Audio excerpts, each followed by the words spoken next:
Motion of center of mass.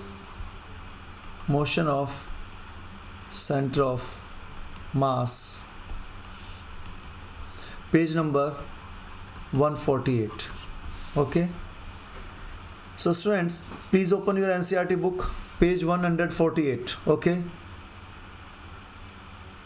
All of you have opened? Sangeeta, Yes, sir. just start reading. Yes. Equipped with.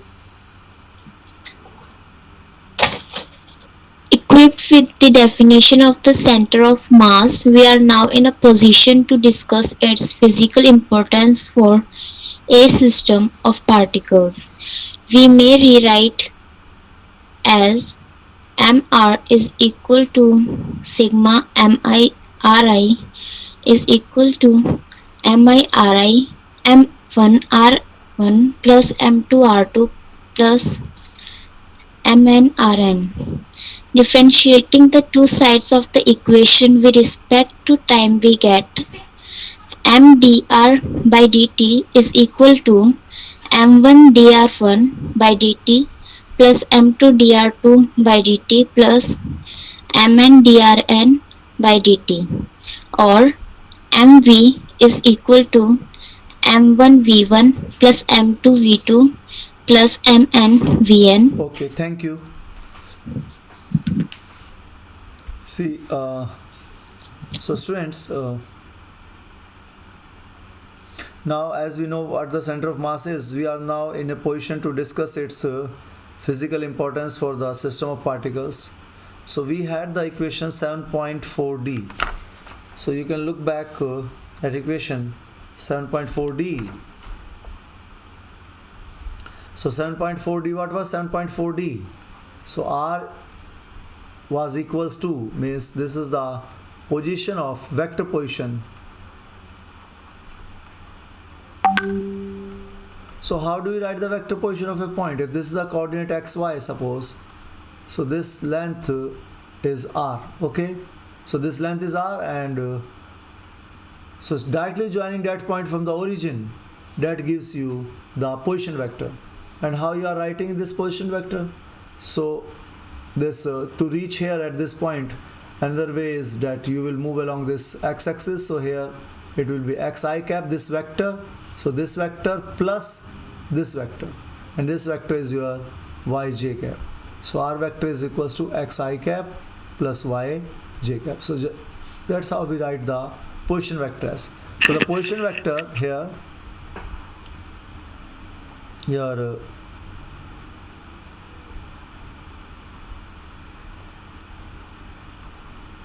position vector r, we can write it as position vector r of center of mass.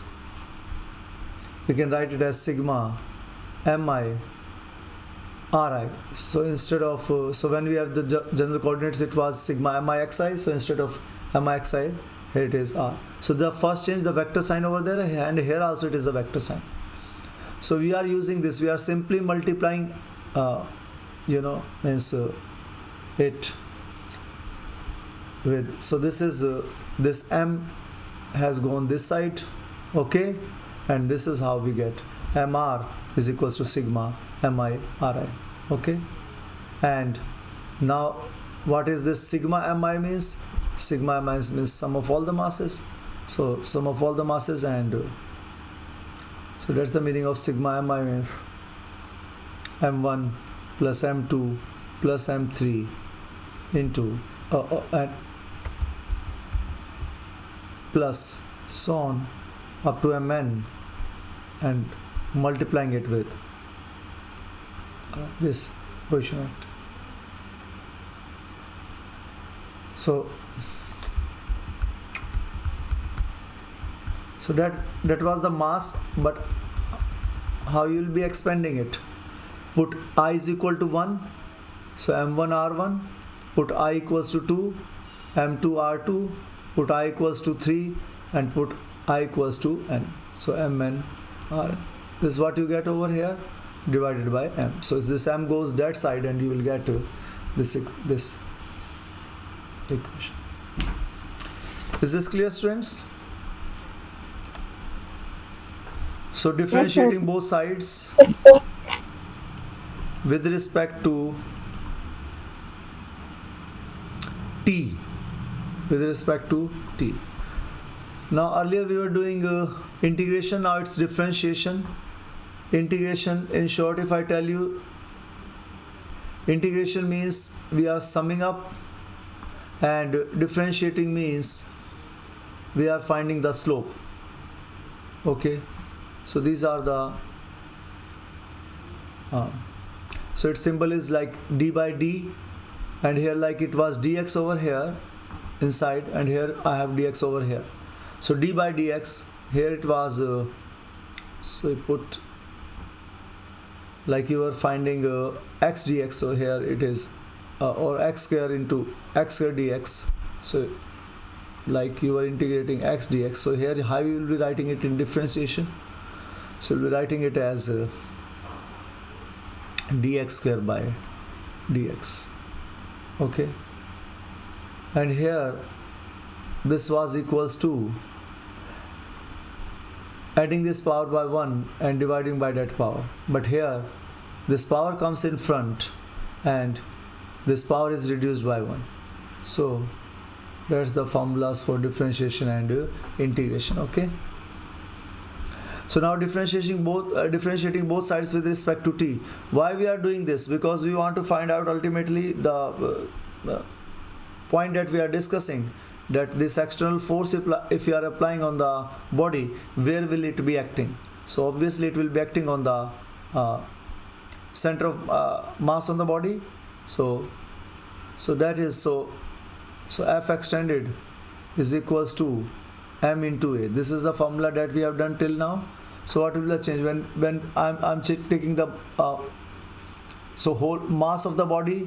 So I will now write it as capital M, and this capital A means the capital letters I will be using for center of mass. So this is the acceleration of center of mass. So this is what I am deriving. Okay, so F extended is equal to ma. So differentiating it once, so what is dr by dt? So dr by dt is velocity. Differentiating it once more, so dv by dt. So if there is vector sign over here, put vector sign on both the sides. And now differentiating it once more, d by dt is equals to acceleration. So this is what I am going to do, differentiating it, and I get the velocity, and again differentiating it, this I will get the acceleration. Okay, so that's my target. Is this clear, students? This is what I am going to do. This thing I am going to find out. Okay, so differentiating it with respect to t, what do I get? M dr by dt. So constant will come outside, like mass is constant, and it is equals to m1 dr1 divided so see, you cannot say divided. So this is d by dt. How will you read it? Like how will you read it? D by dt of r. Okay, so by d by dt of r. So this, so you are differentiating r. Another way of writing it, differentiating r with respect to t. Okay, so these are the two ways how you can say this. So dr by dt, we also say some of the time like this. Okay, but d by dt of r, it's better if you say d by dt of r, and differentiating r with respect to t. So another way of saying this thing. So m1 into differentiating r1 with respect to t, and then m2 into differentiating r2 with respect to t, and so on, and mn. So the constant will come outside when you will be differentiating. Even for differentiation and integration, constant will come out. This by d by dt of rn. Okay.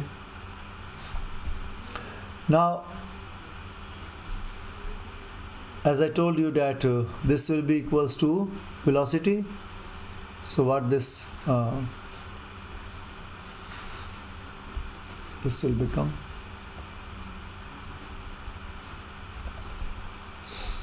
So m dr by dt. So this was the position vector of the center of mass, right?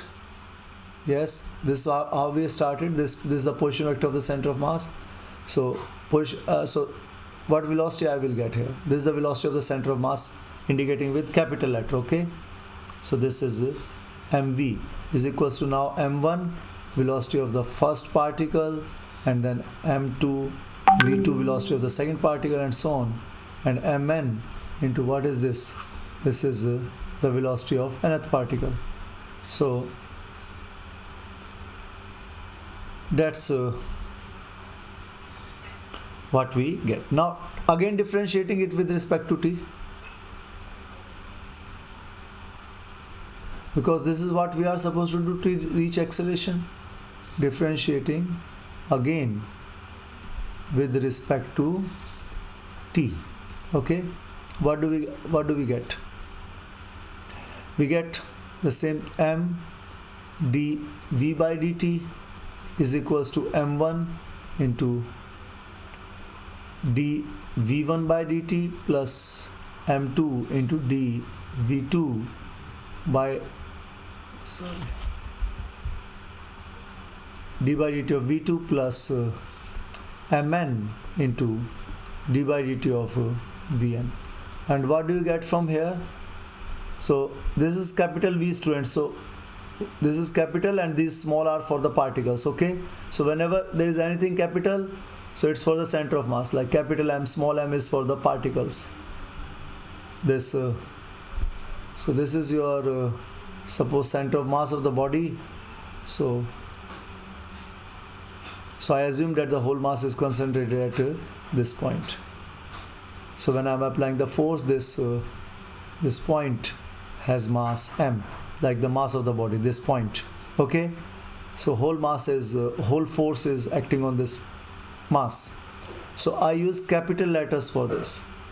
Okay, and as this body is made up of so many particles, okay, so all these particles I denote with small letters, like mass, if any arbitrary particle mass mi. So capital is for, so velocity of this capital, acceleration of this capital, and velocity of this mi, small vi, mass of this small mi.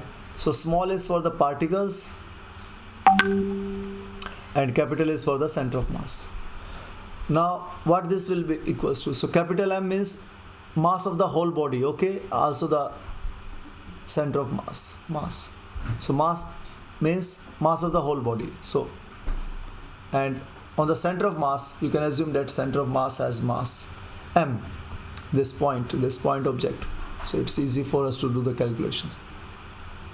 So mass of the body into acceleration of the center of mass, and that is equals to m1. So what is dv1 by dt1? So acceleration of the particle 1 plus m2 into acceleration of the particle 2, and plus so on up to mn into acceleration of particle n. So this will be this will equals to, now what is m1a1 m2a2? So ma is equals to m1 into, according to Newton's second law, F is equal to ma. So this is the, so F is equal to ma. So this is the force acting on the first particle plus force acting on the second particle plus force acting on the nth particle. So that is the vector sum of all the forces. Okay, what is this? Vector sum of all the forces, vector sum of all the forces on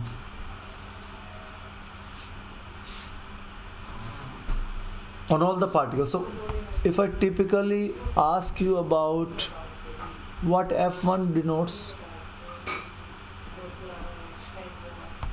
if we talk about what F1 denotes. So what is the meaning of F1? So F1 means the F1 means the vector sum of, this F1 is also vector sum of all the forces, vector sum of all the forces acting on the first particle.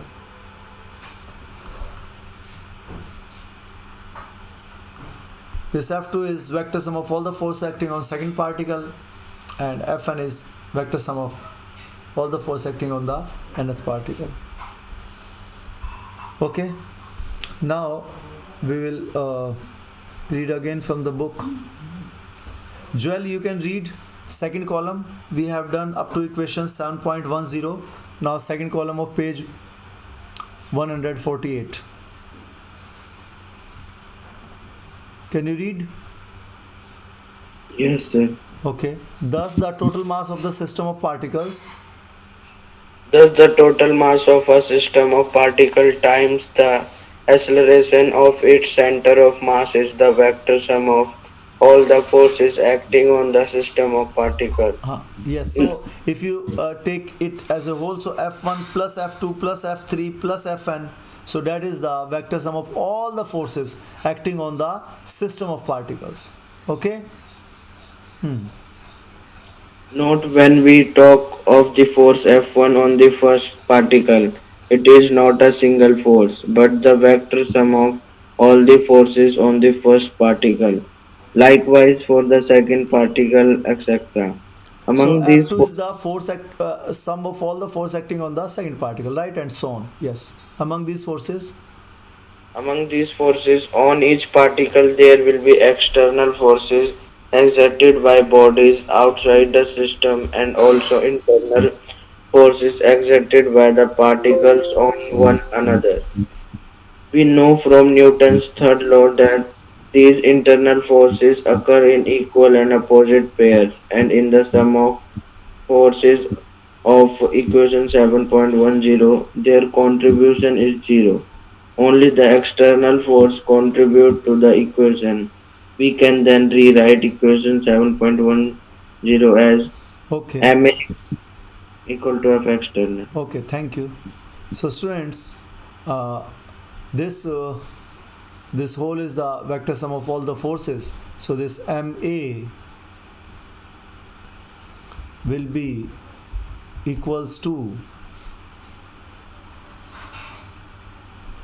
see there are, so if I take it as a whole, so that is the vector sum of all the force acting on all the particles. Okay, acting on all the particles means system of particles, you can say. So when there's all these forces, so these forces are interacting, these the force acting on this particle, internal forces, they are applying the force on each other. So suppose I have two particles, so one first and second, so let us take the force acting on these two particles. So force acting on one due to two, and this is the force acting on 2 due to 1. So they are equal and opposite, so cancel out each other. Again, if there is third particle, so F13 is equal to F minus F31, and so the point is that the sum of forces, internal forces, will be 0 according to Newton's third law. So we are left with only the sum of external forces on all the particles. Okay, so here it was, so here it had external plus internal forces. Okay, but sum of internal forces will be 0, and that is why we are left with only the external forces. So and this sum, I can write it as vector sum, that is F external. Okay, so now this equation, you can clearly see that center of mass of a system of particles moves as if all the mass of the system was concentrated at the center of the mass, and all the external forces were applied at that point. So underline this line, it is already written in the bold letters. Students, is there any problem in understanding this? No, sir. No, Yes? sir. Understood? No, sir. Mhm. Yes, sir. Yes, sir.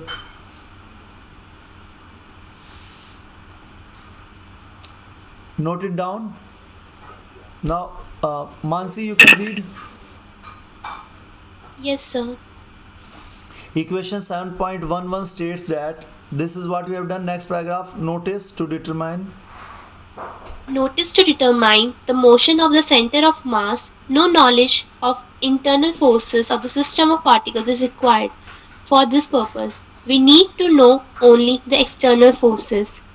To obtain equation 7.11, we didn't need to specify the nature of the system of particles. The system may be a collection of particles in which there may be all kind of internal motions, or it may be a rigid body which has either pure translation motion or a combination of translational and rotational motions.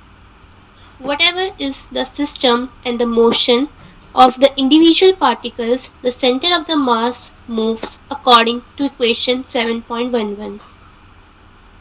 Instead of treating extended bodies as single particles as we have done in earlier chapters, we can now treat them as systems of particles.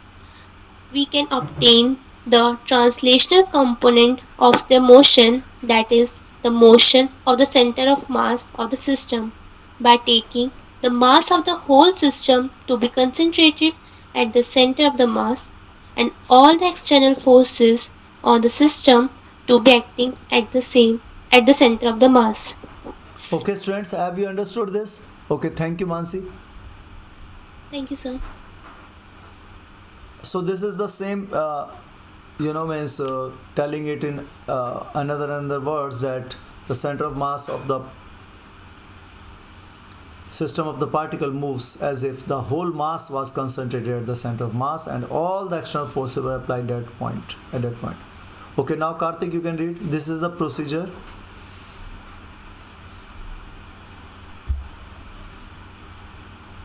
This is the procedure that we followed earlier in analyzing forces on bodies and solving problems without explicitly outlining and justifying the procedure. We now realize that in earlier studies we assumed without saying so that rotational motion or internal motion of the particles were either absent or negligible. We no longer need to do this. We have not only found the justification of the procedure we followed earlier, but we also have found how to describe and separate the translation motional of first a rigid body which may be rotating as well, second a system of particles with all kinds of internal motion. Okay, good. So students, now you have understood that whatever kind of body you have, okay, it doesn't matter. So the force will always act on the center of mass. Okay. Now you can see in figure 7.12. Now Veena, you can read. Figure 7.12 is a good illustration of equation 7.11. A projectile following the usually parabolic trajectory explodes into fragments midway in air. The forces leading to the explosion are internal forces. They contribute nothing to the motion of the center of mass. The total external force, namely the force of gravity acting on the body, is the same before and after the explosion. The center of mass under the influence of the external force continues, therefore, along the same parabolic trajectory as it would have followed if there were no explosion. Okay, good. So we have discussed it many a times. I've given you this example. So whatever, so all the things which are written, I've discussed with you many a times. So thus, this in this question, in this figure 7.12, you can see that a you can assume that this bomb was coming out from the cannon, and then it explodes into fragments midway in the air. So the explosion is always, so see, we have studied that the explosion is what kind of collision is it? We consider it as collision because the velocities have changed, right, after this interaction between the particles. So we consider it as collision. So what kind of collision is it? It is a, yes, inelastic collision. Inelastic. Yes. Yes, sir. So this is inelastic collision,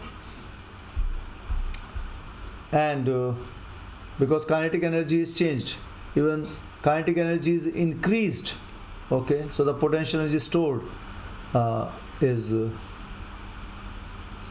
converted to kinetic energy. So the explosion is due to internal forces, not the external force. External force before the explosion and after the explosion is same. So even the particles they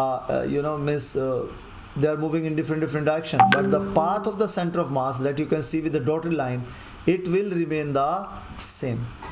So the trajectory will remain the same because the center of mass was moving under the influence of gravitational force only. So that is why studying center of mass is so important. Now the next topic, linear momentum of so let us do this also short topic, so that there will be some significant work done today.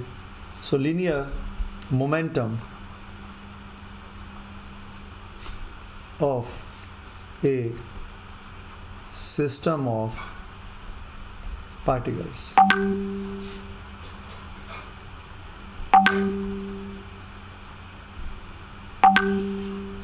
So linear momentum of a system of particles.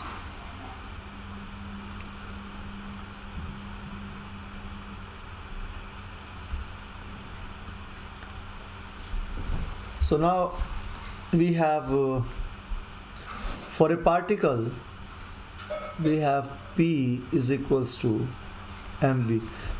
So students, whenever you are doing derivations, always open your NCERT along with you and read from the NCERT the theory part. Okay, so that's the way, because you might forget whatever we have discussed. Either you see the video or you read the book. So it's better to read the book when the theory part. So P is equals to mv. So this is the linear momentum of a particle. So for a particle, this is what we have studied for a point particle till now. Yes, P is equals to mv. This is the formula we know, and this is the definition of momentum. And now we also know Newton's second law, that is force is equals to rate of change of momentum. Okay, and further we have written this formula like d by dt. What is P? P is equals to mv. So m is constant, will come outside. And what is dv by dt? So that is ma. So Newton's second law can be written as F is equal to ma, or can be written as dp by dt. And here one more important formula that we have derived. If I take this force, so this is instantaneous force, because this differentiation is there. So this is instantaneous. But if this is average force, so what the formula will be? So dp by dt. So this is the average force, students. And here this change in momentum is equals to F into dt, and I call this impulse. So impulse, if there is if the force applied on the ball, so impulse on the ball, okay, by bat or if you have hit the ball by bat. So, and this force is impulsive force. So students, this is the previous revision, and so what is so this is impulse. Change of momentum is impulse or impulsive force into time. But what force is it? Is it instantaneous? No.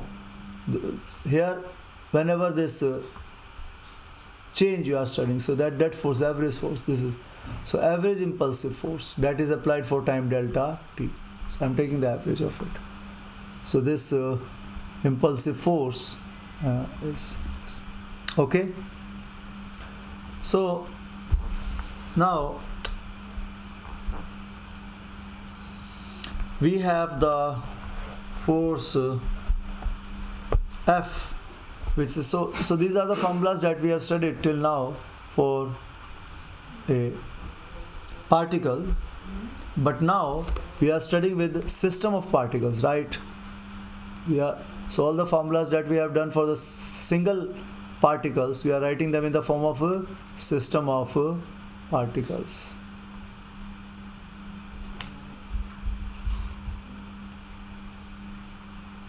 So for the system of particles which have masses m1, m2 and their velocities are v1, v2 up to vn.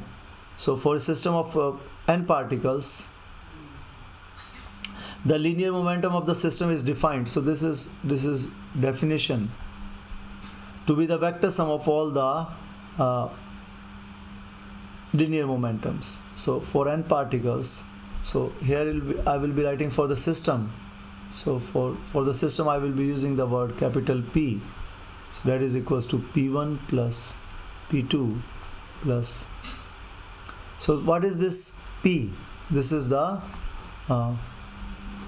linear momentum of the system.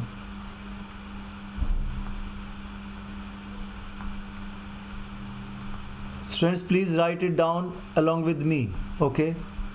So linear momentum of the system, and you can even write it from the book also if something you are unable to note down. So I don't think that I need to upload the video today, okay? So these simple derivations you can do from the book also if anything is left. So P1 plus P2 plus P3, and even if the video is uploaded, you can just see it from the book also. So what is P1? P1 is, of course, this is the linear momentum of the first particle. So m1 v1 plus m2 v2, linear momentum of the second, and so on up to mn vn, and that's equals to. So now this P equals to mv, right? What is this P equals to? mv, okay? So now this velocity, this of center of mass, right? Capital letter. So students, just be careful. This velocity is, whose velocity is it? This velocity is of center of mass, okay? And this small velocity written with the small v of the particles. Now we have already done earlier what this mv equals to, m1 v1 plus m2 v2 and so on. So at this mv we will be writing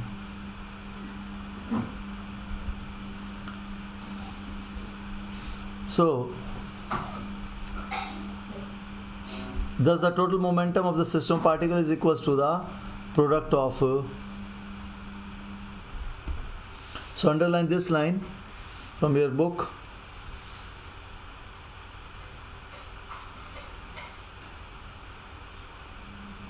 So that is your P.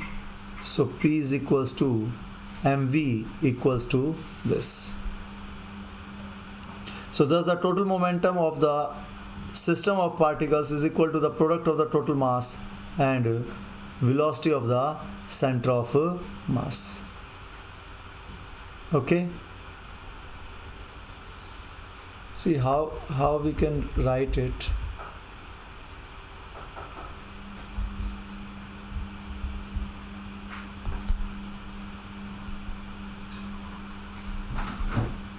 Like this is your P. Just from this equation I can rewrite this equation as this. So this, suppose equation 1. Also mv is equals to mv1 plus mv2 plus so on up to mvn. Also we know that this we have done as equation 7.9.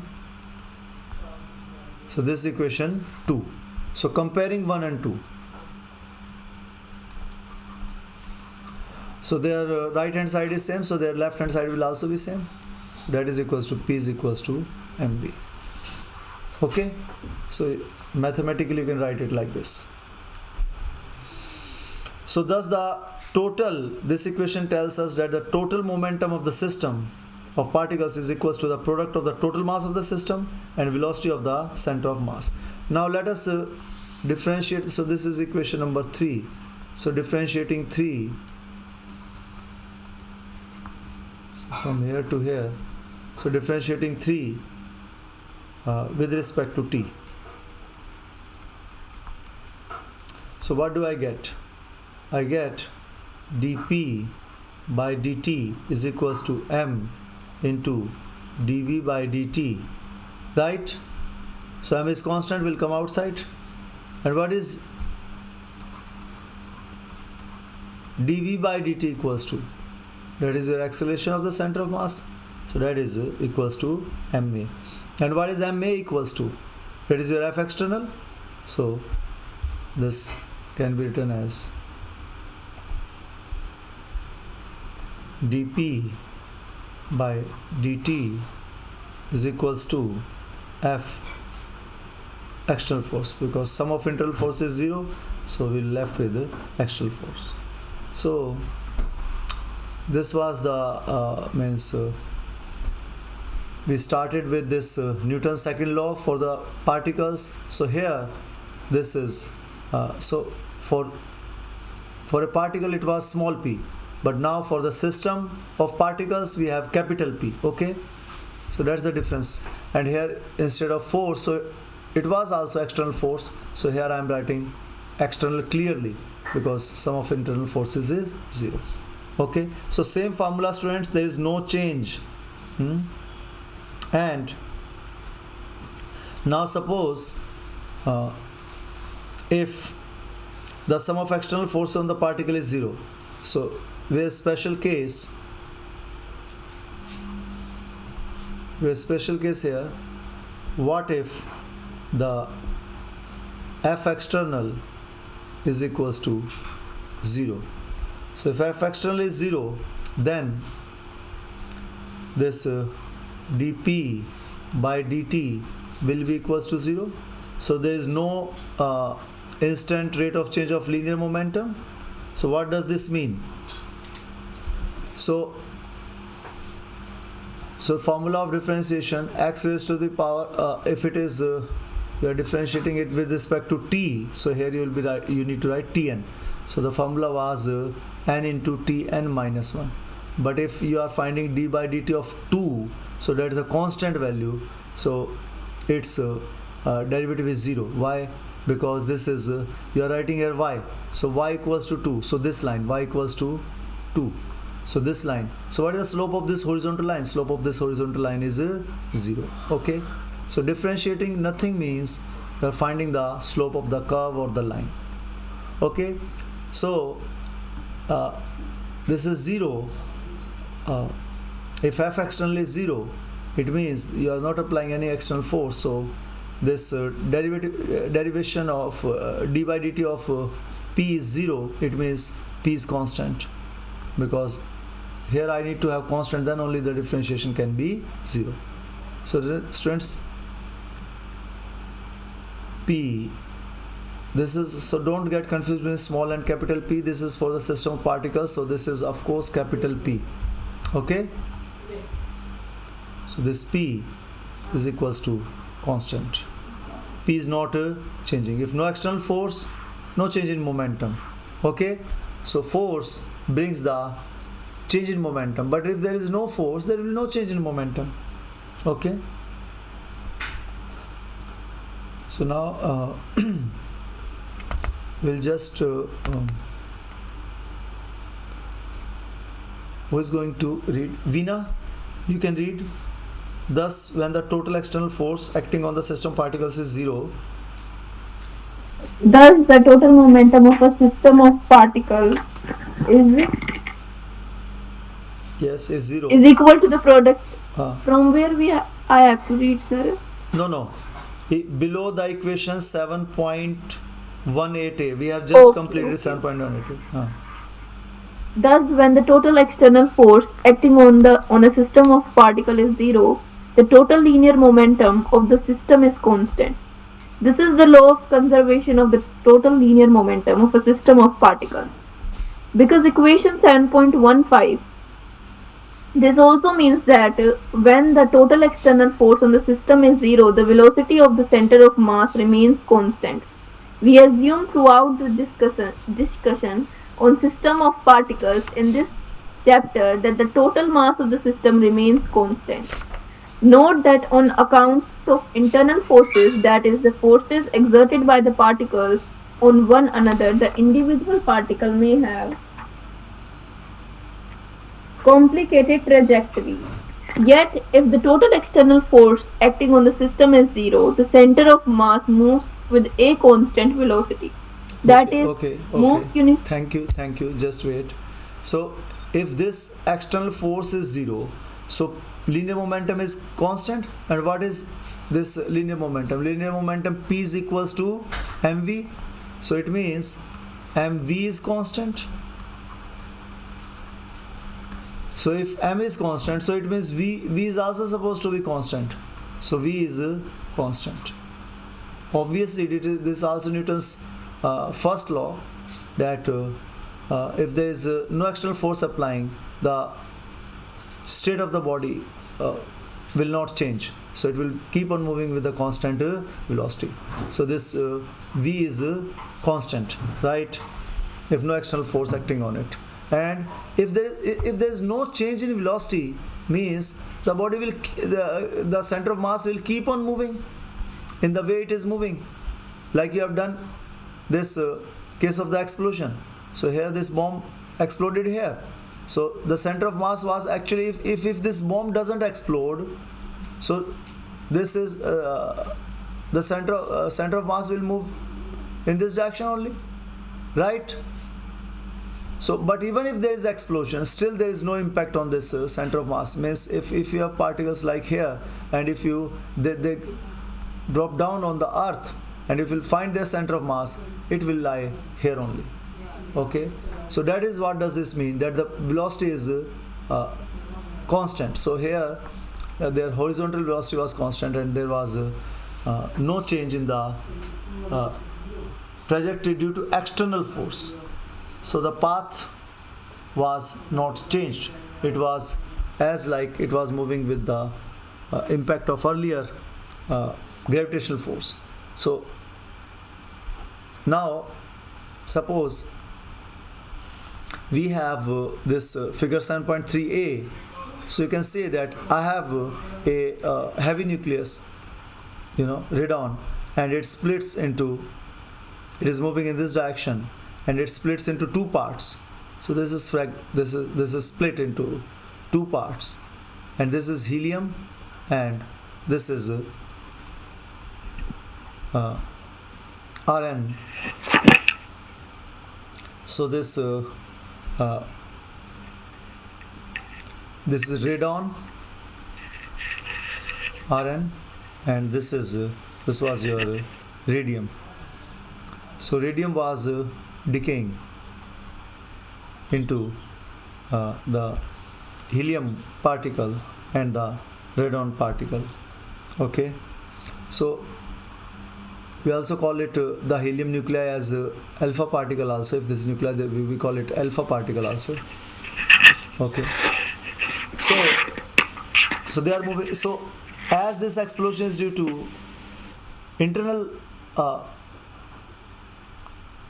forces, there is no external force acting on it, so center of mass will keep on moving. So if you find the center of mass of this point and this point, it will lie here. Now it has reached this point, this illuminated line right on this point, again you will find the center of mass, it will lie here only. So the center of mass will keep on moving with the same velocity. There is no change in the velocity because F external is equals to 0. So if F external is 0, so change in the velocity of the center of mass, there will be no change. So it will be constant. So this was the example of this. Now, so these complex motions, like you can see figure 7.14a, the trajectory of two stars. So you have two stars. So this is S1 star. And how it is moving? The S1 is moving like this, okay, like this. So this is how S1 is moving. Okay. Now how S2 is moving? This is your S2. So S2 is moving in this direction. It is moving like it is moving in this direction, like this, okay. So these are the so it is moving in this direction, this S2, and S1 was moving in this direction. So the trajectory of these two stars is there in your book also, figure 7.14a, and forming a binary system. Binary means two, so this is a binary system. Okay. So with their center of mass in the uniform motion. So this is the center of mass. Okay. So the center of mass was moving. Students, now if we assume that both are moving in the same direction, okay, assume that both are moving in the same direction, both the stars now. So what will happen? Then only the center of mass will be significant, if both of them are moving in the same direction. So this star is also moving in the same direction, S1, and S2 is also moving. So both are moving to, on the right hand side. So instead of studying their motion separately, we can simply study the motion of the center of mass. So this is how the center of mass will move. Okay. And suppose if they are moving in a circle now, okay, if they are moving in a circle, star 1 is moving in this direction and star 2 is moving in this direction. So the center of mass is stationary, it is not moving, it is at the rest. So if they are moving in the same direction, center of mass was moving, but if they are moving in the opposite direction in a circle, this is also a circle, so their center of mass, so this is star S1, S2. So center of mass, because here also if we will find the center of mass, if the position will be this, S1 will reach here and S2 will reach here. So what will the location of the center of mass? It will be the same here. Okay. So they keep on. So S1 suppose reach here, and S2 will be here. Still their center of mass will be at this point. So no external force acting on this in these cases. So the center of mass will keep on moving in the direction. So like here, it was earlier moving in this direction, center of mass, so keeps on moving in the same direction.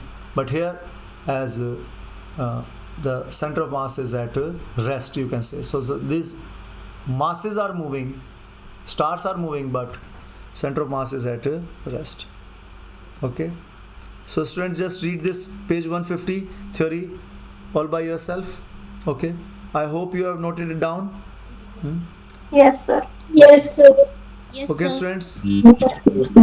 Yes, sir. Thank you so much. You can send me the work on your WhatsApp group. See you tomorrow. Thank you. Thank you, sir. Thank you, sir. Thank you, sir. Excuse me, sir. Yes. Yes, Mansi. Sir, just I have a question that Yes. if we change the origin, then will there's any effect on center of No. mass? If you change the origin, there will be no impact on the center of mass because the position of the other particles will also be changed. Okay, sir. Hmm. Okay, thank you, sir. Welcome.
ये कपड़े सूख गया, सुखा गए, रोटी बनाओ रे।